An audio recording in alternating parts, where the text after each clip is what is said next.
Alright guys, I'm gonna show you uh, this adventure map I'm working on. I put a teaser earlier and it didn't show much. I had some crappy camera skills because it would not let me edit it in Vegas. But let me explain to you what my whole goal of this is. I'm trying to make a map basically inspired by World of Warcraft, if you haven't noticed that already, with some of these building designs like this inn. But basically it's like an adventure map. It's plain and simple. This is the undead starting zone. We have a graveyard here. I didn't actually plan on actually making this into an adventure map first. I started because I just wanted to build something. Like I built this in first, and then I'm like, hey, I'll make an adventure map. So here we are.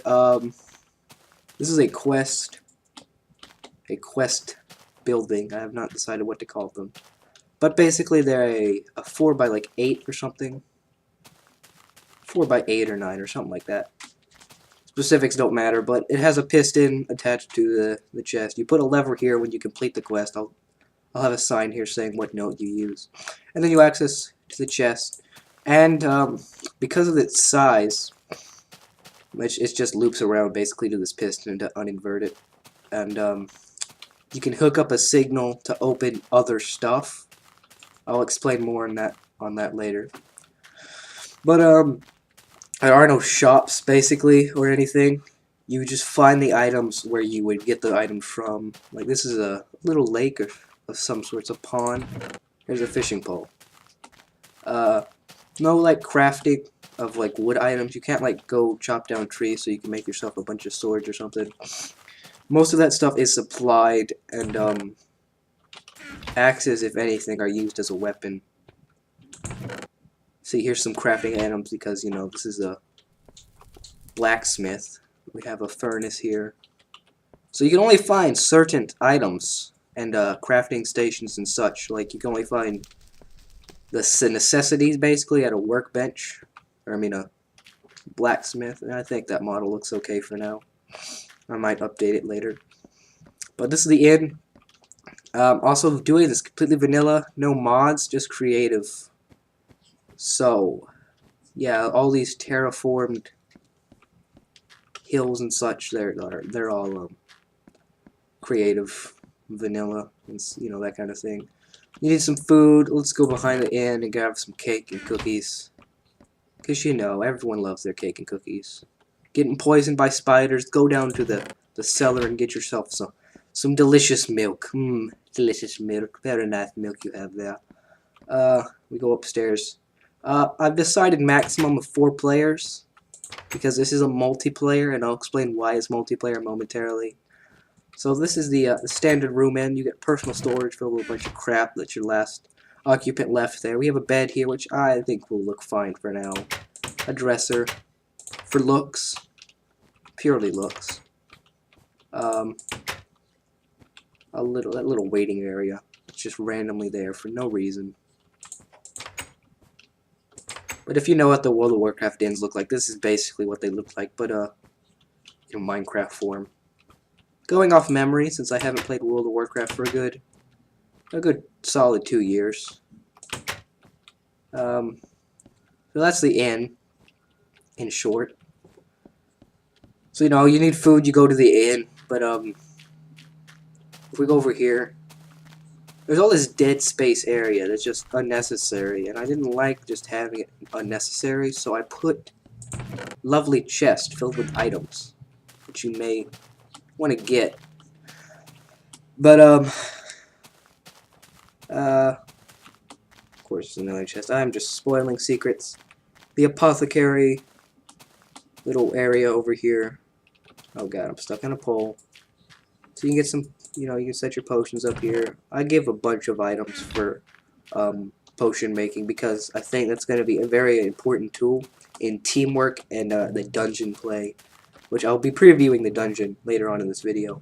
This is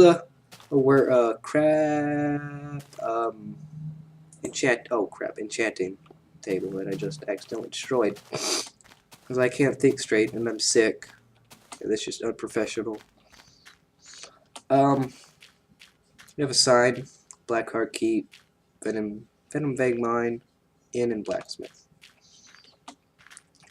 Some miscellaneous bushes and such, cobwebs. This is the first mini dungeon kind of thing. It's not actually like an instance of sorts. Very small. But of course it's dark. Dungeons and such will be harder at nighttime. I mean daytime, because the mobs will be spawning in the darker areas. So obviously stuff like this will be filled with mobs at daytime if I were to change the difficulty. But I'm not going to do that right now. This is purely for show. This is just really early stages. I've been working on this vigorously for a while now. And that's the little starting zone area where you get your first quest. Very lovely. More chests. Oh, I've spoiled so much. But yeah, all these mountains and such, little hills. It's a pain. But it's worth it. It's gonna be worth it in the end. Another quest which will lead you to go to this lovely spider-infested farm. Some goodies. They have some cave spiders spawn over there. If you're wondering what these are basically shrines to the fire god, which it's been invading these lands, and that's basically the story behind it. That's why you're gonna find like blazes and nether mobs basically. So this is what I've been working on the most. This is Blackheart Keep, the first instance you will encounter on the undead side. I'm gonna have dungeons pretty much unique to their area. I'm gonna have a bunch of them, a crap load.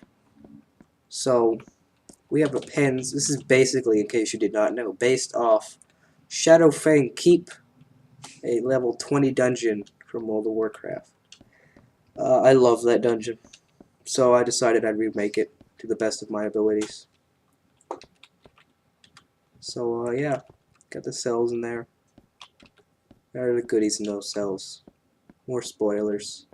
These actually open. I forgot to show you guys that. So we'll close them first. If I can even hit the button. I'm gonna have a couple mobs here. I might have some Endermen, probably. That's probably gonna be the boss fight, which I'll show you. See, this was a pain to do, actually, because you have to invert one door and have one door powered. It's just complicated crap when you put two iron doors together. Frustrating. Fix the doors, not. Whatever, I don't complain a bunch. Okie dokie then. We go back up here. We go into the courtyard. Such a beautiful, beautiful place. We have all these crates, another shrine, golden underpants, magic nuts, lovely fountain. The story behind this dungeon is basically we had like a kind of mercenary encampment here before all the crap happened, which I'll probably detail a story with the map itself, but for now it's just snippets. Stables, I think I did a good job. They don't look terrible. Alternating routes. We'll go this way first because we don't want to spoil the crown jewel of this place, if you will. I'm trying not to put too many lights. There's like crap because this is the servants area. Uncomfortable stone chairs. They got crappy food. Look at that. It's disgusting. They're treated poorly. That's what I was trying to emphasize here. Cramped bedrooms. Got another altar in there. More cramped bedrooms. The main infestation in the undead area is going to be spiders. That's why there's obviously cobwebs everywhere. So that's why you probably, if you're going to play the map and you're going to play the undead, you're going to want to stock up on milk. So I'm going to go back to the courtyard if I cannot get caught on every little thing. Alright, here we go. Courtyard. Courtyard. Here you are. Hamster food. Lovely. Okay, I went the wrong way. Here we are. A little kitchen area. Get some delicious food and such. Now here we go. The crown jewel. This is what this is one of the biggest parts I've been slaving away on. This actually looks amazing on Gloomy. Look at that. That's just beautiful. I think that looks amazing. I don't know what you think. I hope you like this. It's been a while doing this. Okay. Let's go up these stairs and stop hitting walls. Here we are back in this hallway. We're almost done with this little dungeon. Almost done. We have a little church area, which is really dark on Gloomy. So, yeah. That's this area. Now we're coming up to a hallway, going up on a tower, and then we're going to finally reach our destination. The boss fight for here. Go up here, watch your step, cobweb. I've actually ran into that several times. One of the reasons I put it there, so you're not rushing up here. So we're finally open, out in the open, hallelujah. And we got this devilish shrine here. And this is going to be the boss fight, going to be a bunch of Endermen. It's going to be crazy, that's why there's all these delicious rewards. Oh, yes. I was very generous with those rewards, but if we look over here, pay no attention, or if you will, I guess you can see, it's all delicately made. That's why you gotta play it on multiplayer, or well, I'll explain that actually later. So there's this, and that's basically what I've worked on. Slaved away on that. I keep saying This will be a quest just to go over there. It's gonna be easy. This quest, actually, you probably want to complete it because it will activate a house in the next area. The next area won't have an inn, so you can't just set your spawn there. And this is the progress I've made on the next area, because I'm slow. So as you see, I got this lake in here. Back to what I said about multiplayer. You're either going to have to play this single player with some mods, so there's no creepers, because this is just strictly no creeper map. These are all one thing, if you look. Basically, if you break it, it's over. It could ruin the whole map experience. That's why creepers are they're terrifying for me. So I know there are multiplayer plugins where creeper explosions do not damage blocks. I know people are going to be mad about that you have to say, oh, why would you have to download mods for this map? It looks so amazing. Oh no, but hopefully maybe you'll be able to disable creepers eventually in a further update. But for now, ladies and gentlemen, this has been my tour of World of Craft, the upcoming adventure map made by Infamous Dark, aka me, and I will see you ladies and gentlemen later. Goodbye.